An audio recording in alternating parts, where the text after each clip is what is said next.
Welcome to the Gavel. I'm Benny Ark. Let's get straight to business now, beginning with the lower chamber. On Tuesday, following a motion of urgent national importance, sponsored by 88 members, the House of Representatives passed a resolution asking the federal government to immediately suspend the implementation of the Samoa Agreement until all controversial clauses are addressed and clearly spelled out. Meanwhile, a constitutional amendment bill to improve women representation in Parliament through the introduction of special seats and another to introduce diaspora voting scaled second reading in the House of Representatives. This and more are contained in our first report.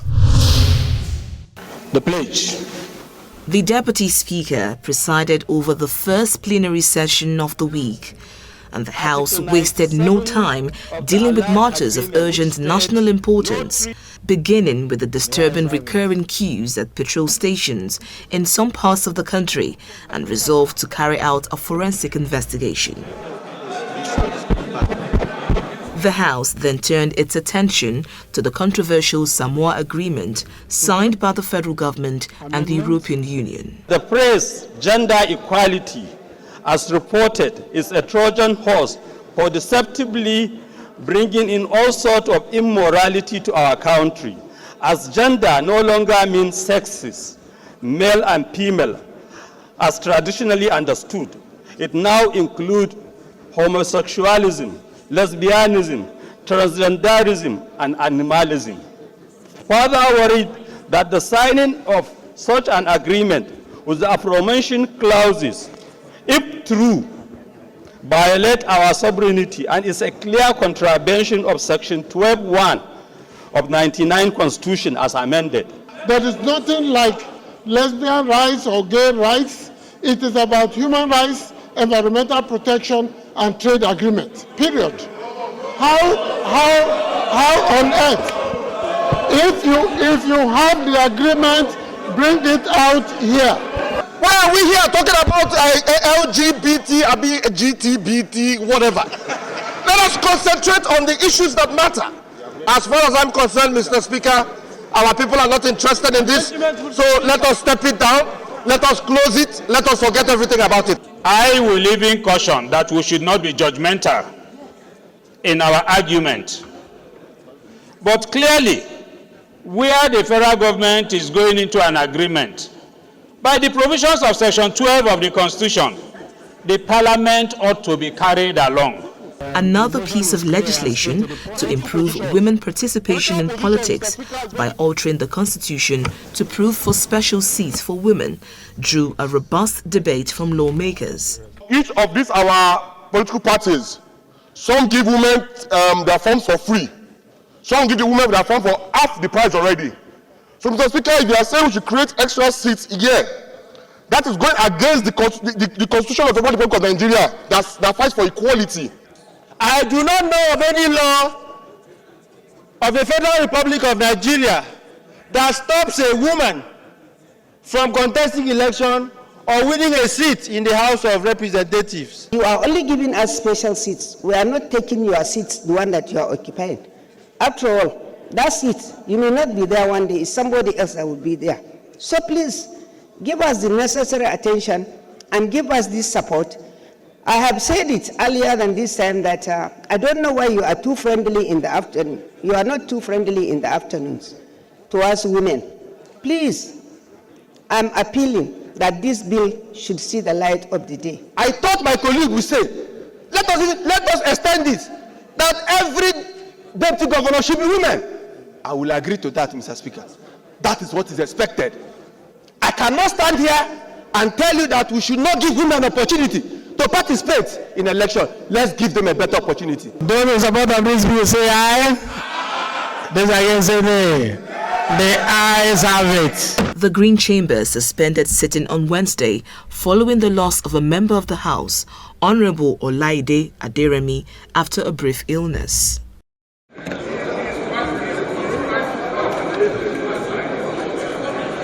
For the final plenary session of the week in the Green Chamber, a number of investigative motions were raised, one of which was the dispute between the Police Service Commission and the Inspector General of Police, which has affected recruitment into the force. The dispute between the Police Service Commission and the Inspector General of Police, which has resulted to a halt in the police recruitment and the attendant capacity shortage and weakness of the Nigerian police, may have a far-reaching national security implication, potentially emboldening terrorists, bandits, and other criminal elements. Meanwhile, the House Committee on Women Affairs met with the Minister of Women Affairs over alleged misconduct and mismanagement of funds. Straight away, things got heated as the committee inquired about non-payment of contractors. Start from my sister's question on the monies for the contractors, why they were not paid. Please, and be direct. Thank you. When I mentioned that 2020, I was not there, I was attacked like 2023. 2023. No, you said that I said 2020, I was not there. And you said you took an excuse. I'm just trying to put some things straight. The procurement officer has made it clear that by procurement law, before they even award the contract, they will ensure that there is fund to fund that job. So apparently the money was there. So why were they not paid? Please, I just want the answer straight. Don't waste our time. By law, letters are not awarded for contracts until funding is available. We all know that as a procurement rule. And he is insisting that these monies were available before those letters were awarded in 2023. But now we also need to juxtapose that with the comments of the DFA that says the releases he got did not specify what projects they were exactly for. You did say... Things got even more heated when a member of the committee accused the Director of Finance of the ministry of changing his story to cover up for the minister. You have deviated because you did say, yes, there was release of money and you take instruction from principal. And there and then, I confronted permanent secretary. He said he was not in the known. And I still making my statement that you are running the business, you are running the ministry with your minister. I take exception. Please don't interrupt, honorable member. Don't interrupt. Don't interrupt, honorable member. Please let her finish. I am not scared to anybody. I don't want it. She should withdraw her statement. Honorable minister, off your mic. Honorable minister, not be accused here. I cannot be accused that I keep quiet. Honorable Minister, I think the committee is being so lenient with you. You are attacking the supremacy, the autonomy of this institution. We cannot come to your ministry and shout at you the way you're doing. The Honorable Minister doesn't want to calm down. She doesn't want us to go to the root of this matter. She's challenging the committee. She's, being rude to even honorable members. And this is very insulting and highly unacceptable. We are going to have a report to the leadership of the House that the Honorable Minister is not allowing us to do our job. The committee chairman angrily adjourns the hearing. We are only asking you to account for the monies that was paid to you. And you are speaking about monies that was released. We are all aware that the only item that was not released is that single item. That 10 billion, over 10 billion item. We are all aware. We don't want anybody to come here to play on our intelligence. We are only concerned about these poor Nigerians, that their monies are being withheld, that are being misappropriated to pay some other contractors for other projects that were not appropriated for. This sitting is hereby adjourned sine die. Thank you very much. Let's turn our attentions to the Senate now, where lawmakers debated the issue of rising food inflation and called on the federal government to implement the Orasanye report to cut down the cost of governance.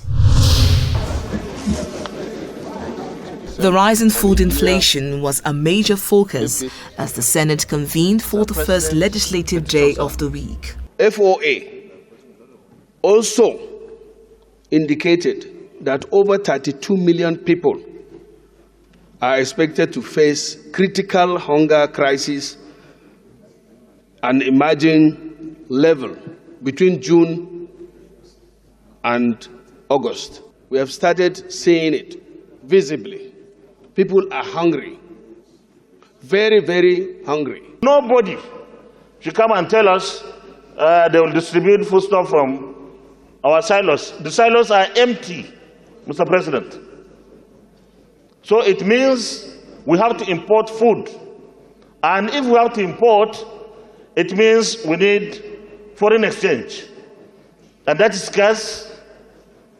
We have to engage with administration. We need the fertilizer now. Otherwise, it will be useless after this month. It was decided that fertilizer should be given to the senators so that they can distribute to their constituents.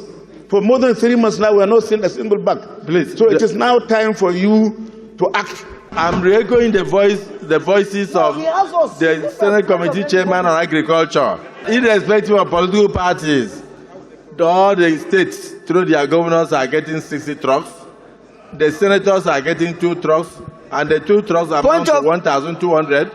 And then the House of Rep members are getting 1 truck. However, the Senate President asserts that failure of the fertilizer trucks to reach the legislatures by next week Tuesday, the upper chamber will be compelled to summon the Minister of Agriculture as well as the central bank governor for interrogation. On public sector reforms, in another motion, the Senate asked the federal government to follow due process in implementing the Steve Orasanye Committee report, which recommended the scrapping and merging of ministries, parastatals, agencies, commissions and boards to cut cost of governance. There is therefore the need to promptly check this illegality by insisting that the right procedure for winding down a statutory agency like that of the Nigerian Film and Video Censors Board be followed. If these agencies were merged and the law is still in existence,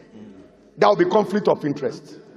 Some people will work in accordance with the law as passed by the National Assembly, not knowing that that agency itself does no longer exist as an agency, but rather a department. I don't want us to go into saying that the presidency is implementing the Orasanye report, because if the presidency wishes to implement the Orasanye report, due process must be followed. The Senate, like the House, suspended plenary on Wednesday following the death of a member of the House. When the upper chamber reconvened on Thursday and confirmed the nomination of a former Deputy Inspector General, Mr. Hashimu Arugungu, as the chairman of the Police Service Commission. Mr. Arugungu was appointed alongside 2 others by President Bola Tinubu on June 10, replacing former Inspector General of Police, Mr. Solomon Arase. For 2 years, nothing was done. We lost the opportunity to get 20,000 policemen and women into the service. So I think we need to do something to ensure that this kind of experience is never relived. But unfortunately, as a result of personality clashes, the issues went as far as the Supreme Court.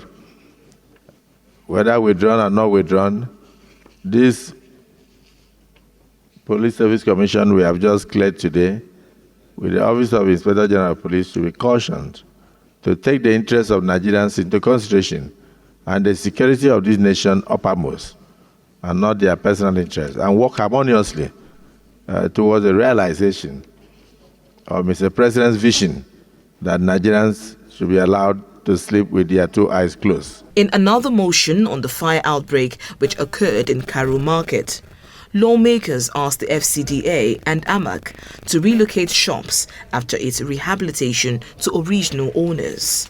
In the last 6 months, there have been several incidences of this nature. It was a community market, and its status as a community market must be maintained.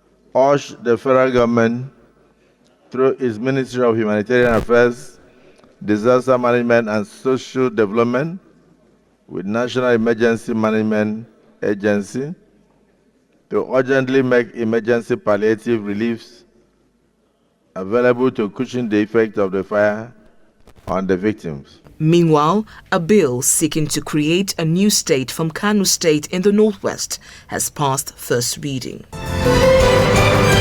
Welcome back to the Gavel. This week on the Breakdown with Plaque, Mr. Clement Nwankwo speaks on the procedures for signing treaties, protocols and agreements following the controversy that trailed the Samoa Agreement.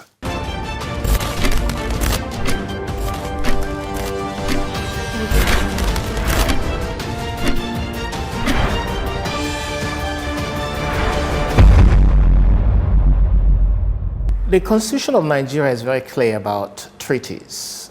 Treaties have to be domesticated, and it requires that it is passed in the National Assembly once Nigeria as a country enters into bilateral agreement with another country. So you couldn't have a bilateral agreement that doesn't get domesticated by the National Assembly, and that's the responsibility of the Foreign Affairs Committees in both the House of Representatives, that they are apprised of treaties into which Nigeria enters, with whether it is bilateral or multilateral. And I think that's again the failing of the National Assembly in not demanding that there is a synergy between the executive and the legislature. The Minister of Foreign Affairs, for instance, has a responsibility to be involved in every bilateral or multilateral agreement. The National Assembly needs to be involved with the executive in the discussions around these agreements, because those agreements would need to be domesticated through the Nigerian legislature. And that's been the challenge with us entering into agreements. You might as well even step that down a bit when it comes to contracts, that Nigerian agencies, governments, departments sometimes enter into contracts, sometimes in language that is not interpreted to them.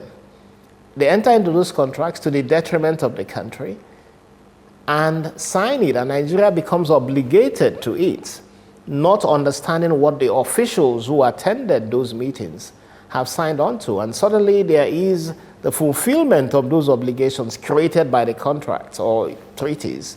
And we find, oh, when was this signed?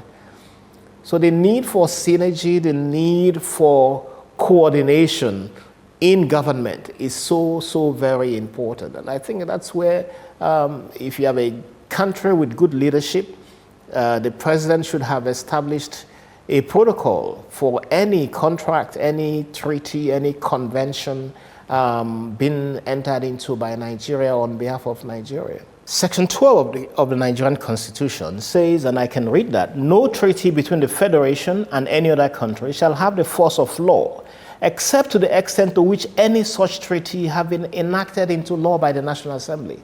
The Constitution is very clear on this. Unfortunately, the National Assembly has been negligent in enforcing or demanding the enforcement of this.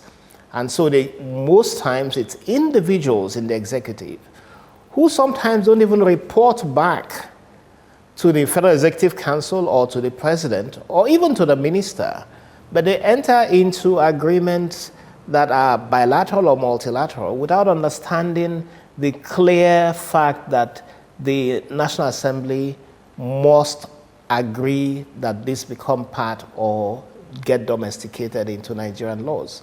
The Foreign Affairs Committees of both the Senate and the House of Representatives need to become more proactive, need to ask the Minister of Foreign Affairs, need to ask the federal government itself to bring to its attention any treaties that the country have decided to accede to or sign within a given period. So if the National Assembly committees say to the executive, submit to us every quarter treaties that you have signed that needs to be domesticated. And then also read very clearly, or perhaps even make an implementation law that states clearly that these laws are not enforceable against Nigeria unless the National Assembly has domesticated it. That way, even where the officials sign these laws or sign these treaties or have acceded to it, those other parties to it know that it is not enforceable unless it has been domesticated as a Nigerian law.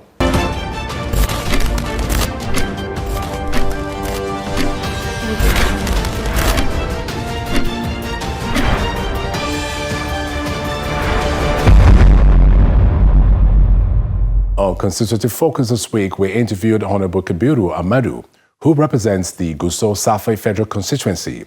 He shared his insights on his efforts to address local issues, his vision for development in the area, and the challenges and opportunities facing his constituents.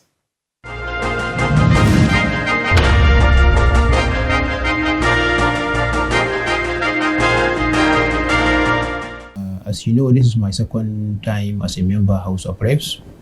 I was here in the last assembly, that's 9th assembly, and God would glory make it for me again for the 10th assembly. All that matters to my people is sound representation, which has to do with issue of insecurity that we have at hand. How can we be able to help our people to find a lasting peace in our state? Issue of education, employment, food security is part of my target and my plan. And within this 6 months, I did a lot. I presented a lot of motions that has to do with issue of insecurity in the states. I did a lot of empowerment program, a solar program. I also provide scholarship to almost 500 students of my constituents, which is part of my educational support to my people. So in general, like I said, in general, my aim and the target is to give my people the best representation that I can. I believe they know what I did last time. That's the reason why they gave me this second chance again to go back. So far, within these 6 months, like I said in the first place, I presented almost 6 to 7 motions. So almost 4 of them, the issue is they have to do with the issue of insecurity in the states. I presented one that has to do with the issue of curriculum of our tertiary institutions, how a federal government can be able to look into the issue of our curriculum so that we can be able to find the new curriculum that will enhance our graduates. Also, I presented another motion that has to do with the issue of investigation about the violation of Procurement Act 2007 by some of the contract that was awarded by the CBN. So I think this is part of what I achieved so far.